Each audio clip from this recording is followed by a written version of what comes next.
नमस्कार दोस्तों, स्वागत है आपका एमसीक्यू आईक्यू में। मैं आपको आरआरबी एनटीपीसी एग्जाम के लिए 6000 क्वेश्चन करा रहा हूं और ये मोस्ट रिपीटेड क्वेश्चन है जो एग्जाम में आ चुके हैं। जितने भी एग्जाम हो चुके हैं उसके प्रीवियस ईयर क्वेश्चन लेके आया हूं मैं आपके लिए। और मोस्ट एक्सपेक्टेड क्वेश्चन है रेलवे के प्रीवियस ईयर क्वेश्चन और मोस्ट एक्सपेक्टेड क्वेश्चन की सीरीज है 6000 क्वेश्चन की सीरीज। अगर आप कोई भी रेलवे का एग्जाम देते हैं उसके लिए बहुत बेनिफिशियल सीरीज है, जैसे NTPC, RRB group D, RRB JE. In exam के लिए तो रामबाण सीरीज है, क्योंकि इस सीरीज से 100% क्वेश्चन आएगा एग्जाम में, क्योंकि ये मोस्ट रिपीटेड क्वेश्चन है और प्रीवियस ईयर क्वेश्चन है और वो एग्जाम में आते हैं। तो चलिए शुरू करते हैं। ये फोर्थ पार्ट है, इससे पहले वाले पार्ट नहीं दिखे तो जरूर देखिएगा। इससे पहले मैंने आपको 1001 लाइनर क्वेश्चन कराए हैं आरआरबी टेक्नीशियन के लिए और आरपीएफ एग्जाम के लिए। इन दोनों एग्जाम के लिए ये सीरीज मैं आपको कंप्लीट करा चुका हूँ और ये सीरीज एनटीपीसी एग्जाम के लिए भी काफी इंपॉर्टेंट है, क्योंकि जितने भी रेलवे में एग्जाम होते हैं उससे हर बार क्वेश्चन रिपीट होते हैं। तो चलिए शुरू करते हैं। आज का फर्स्ट क्वेश्चन है, atomic number of francium. Francium का परमाणु संख्या क्या है? एटॉमिक नंबर, एटॉमिक मास से बहुत सारे क्वेश्चन आते हैं एग्जाम में। एटॉमिक नंबर है फ्रेंशियम का 87 इसका करेक्ट आंसर हो गया। और अगर एटॉमिक वेट पूछेगा यानी एटॉमिक मास पूछेगा तो वो होगा 223 इसका एटॉमिक मास है। फ्रेंशियम की बात करते हैं, ये रेडियो एक्टिव एलिमेंट है। काफी इंपॉर्टेंट क्वेश्चन है, रेडियो एक्टिव एलिमेंट है फ्रेंशियम। और रेडियम, जो रेडियम होते हैं जिसको हम आरए से डिनोट करते हैं, ये भी एक रेडियो एक्टिव एलिमेंट है। और फ्रेंशियम एफआर से डिनोट होता है, ये भी रेडियो एक्टिव एलिमेंट है। नेक्स्ट क्वेश्चन है, formula of plaster of Paris.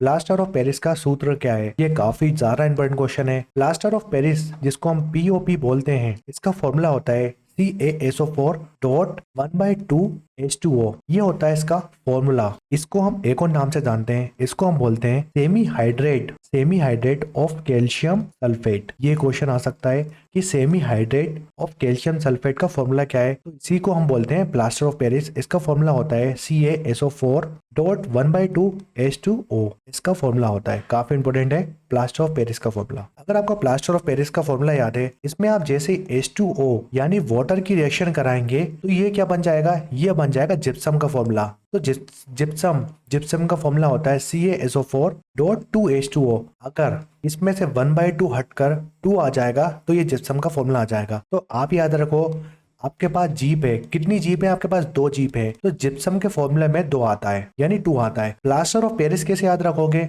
Paris tower का नाम सुना होगा। पेरिस टावर में कितने लोग खड़े हैं? 2 लोग खड़े हैं। पेरिस टावर में 1/2 लोग खड़े हैं, ठीक है, याद रखो। पेरिस टावर में 1 और 2 लोग खड़े हैं, तो पेरिस टावर में कितने? पेरिस के फॉर्मूले में 1/2 आता है, वो जीप यानी जिप्सम के फॉर्मूले में 2 आता है। एग्जाम में जो ऑप्शन आएंगे उसमें सिर्फ आप इन 2 चीजों में कंफ्यूज होंगे, बाकी फॉर्मूले सब सेम होंगे। फिर आता है डेड बर्स्ट प्लास्टर। इसका फॉर्मूला होता है CaSO4। अगर ये दोनों इंपॉर्टेंट है, आप ये याद रखिए, काफी इंपॉर्टेंट क्वेश्चन है। नेक्स्ट क्वेश्चन है, atomic number of 30 comes under which block of periodic table. परमाणु क्रमांक 30 आवर्त श्रेणी के किस ब्लॉक में अंतर्गत आता है? भी हमारा पीरियोडिक टेबल है, मैंने आपको बताया, जो ईस्ट से वेस्ट तक जाता है उसको हम ग्रुप बोलते हैं, और जो नॉर्थ से साउथ तक लाइन है उसको हम पीरियड बोलते हैं। तो पहला जो ब्लॉक होता है, ये 3 ब्लॉक में डिवाइड होता है पीरियोडिक टेबल। एस ब्लॉक में, डी ब्लॉक में, पी ब्लॉक में और एफ ब्लॉक में। पहला ब्लॉक होता है ये दोनों ब्लॉक, ये एस ब्लॉक है हमारे, ये दोनों ब्लॉक एस ब्लॉक है। फिर आता है डी ब्लॉक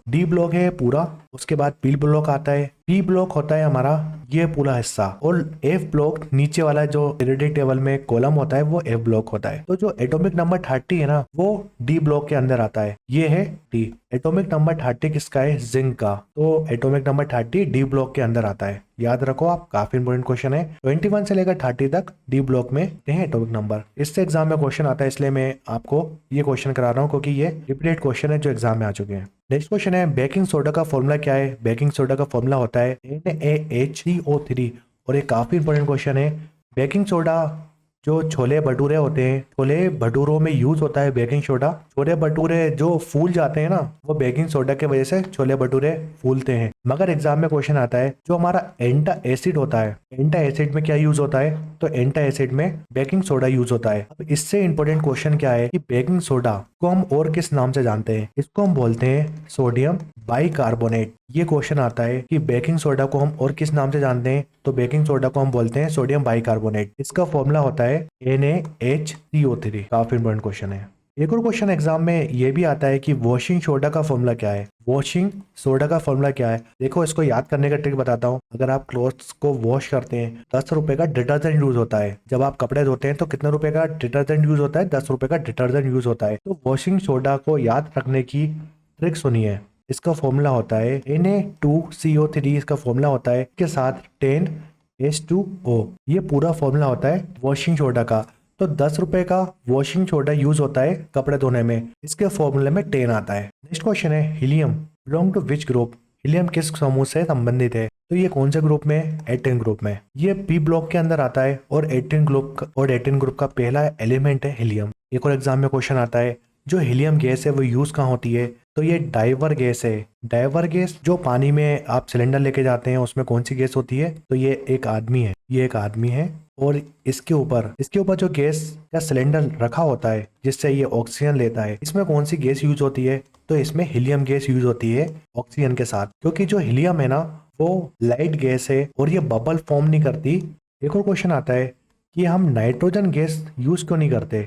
नाइट्रोजन गैस और ऑक्सीजन गैस यूज क्यों नहीं करते जो डाइवर गैस है उसके लिए, तो ये नाइट्रोजन क्या करती है, ये बबल्स फॉर्म करती है वेंस में। जो हमारी वेंस होती हैं उसमें बबल्स फॉर्म करती हैं, जिसकी वजह से यहाँ पर वेंस के अंदर बबल्स होके ये आपका पेट फुला देंगी, जिसकी वजह से आपकी मृत्यु हो सकती है। इसलिए हम नाइट्रोजन गैस यूज नहीं करते ऑक्सीजन के लिए, हम हीलियम गैस यूज करते हैं क्योंकि ये लाइट गैस होती है और ये बबल फॉर्म नहीं करती, ब्लड के साथ रिएक्ट कम करती है। नेक्स्ट क्वेश्चन है the weight of an object on the moon is how many time its weight on the earth. चंद्रमा पर किस वस्तु का भार पृथ्वी पर उसके भार का कितना गुना होता है। क्वेश्चन में क्या पूछा है, अगर आप मून में हो और आपके पास कोई ऑब्जेक्ट है उसका वेट में कितना होगा, कितना टाइम गुना होगा, तो 1/6 गुना होगा उसका वेट अर्थ में ज्यादा। ये क्वेश्चन रटने वाला क्वेश्चन है, एग्जाम में डायरेक्ट आता है, तो आप याद रखो 1/6। नेक्स्ट क्वेश्चन है Latin name of sodium. Sodium का लेटिन नाम क्या है, तो नेट्रियम, इसका नाम है नेट्रियम। एक और क्वेश्चन आता है, ये काफी इंपोर्टेंट क्वेश्चन है कि जो गोल्ड होता है जिसको हम Au बोलते हैं उसका नेटिन नेम क्या है, का नेटिन नेम है ओरम।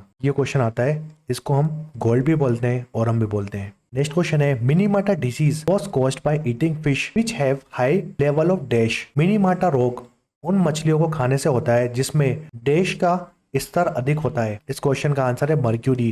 कि मिनीमाटा डिसीज किसकी वजह से होती है, तो मर्क्यूरी की वजह से होती है। अगर मैं मर्क्यूरी की बात करता हूँ, ये एक लौता मेटल है जो लिक्विड होता है एटमॉस्फेयर में। काफी इंपोर्टेंट क्वेश्चन है। अगर मैं इसकी ओर की बात करता हूँ, मर्क्यूरी की ओर होती है सिनबर, सिनबर इसकी ओर होती है। और जो तुलसी होता है, तुलसी जो प्लांट होता है उसमें भी क्या प्रेजेंट होती है, मर्क्यूरी प्रेजेंट होती है। ये भी काफी इंपोर्टेंट क्वेश्चन है, तुलसी में मर्क्यूरी प्रेजेंट होता है। मर्क्यूरी से कौन सी डिजीज होती है, मिनीमाटा डिजीज होती है। नेक्स्ट क्वेश्चन है 1 हॉर्स पावर इजिकल टू कितना वॉट होता है, तो 1 हॉर्स पावर इजिकल टू होता है 746 वॉट। काफी इंपोर्टेंट क्वेश्चन है। 1 वॉट मतलब क्या होता है, 1 जूल पर सेकेंड। 1 किलोवाट मतलब होता है 100 वॉट।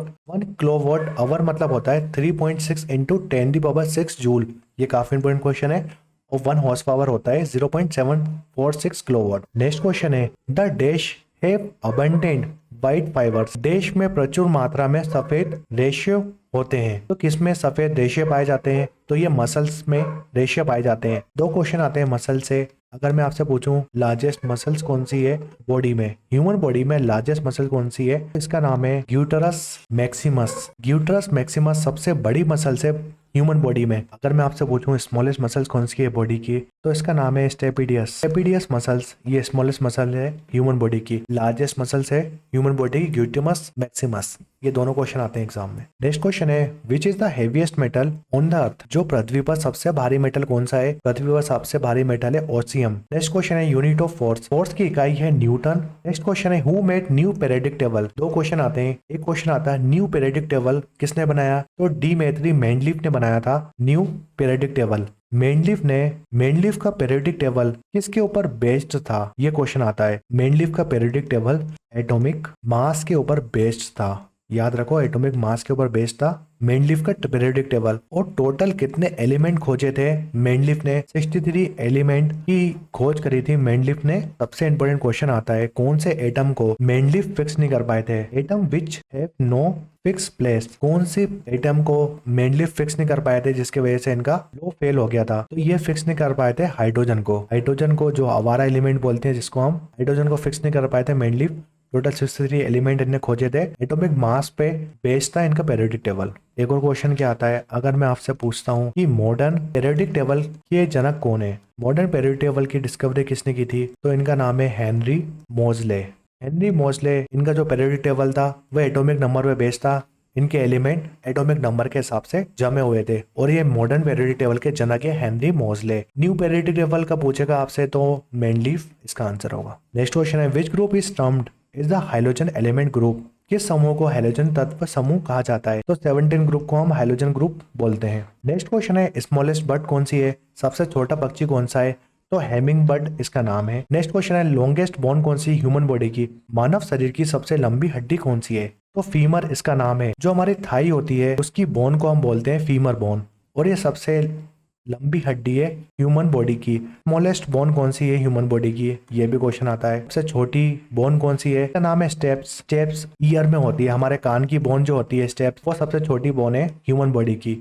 सबसे लंबी बोन है ह्यूमन बॉडी यानी मानव शरीर की, वो है फीमर। नेक्स्ट क्वेश्चन है, which plant hormones cause plant to bend toward sun, पौधे का कौन सा हार्मोन पौधे के सूरज की ओर झुकाने का कारण बनता है। में जो हमारे पौधे होते हैं बहुत सारे हार्मोन्स होते हैं, मैं आपको पहले भी जो मेरे 1000 वाली सीरीज है उसमें बता चुका हूँ। इसका डिस्क्रिप्शन में आने वाले लेक्चर में दूंगा आपको।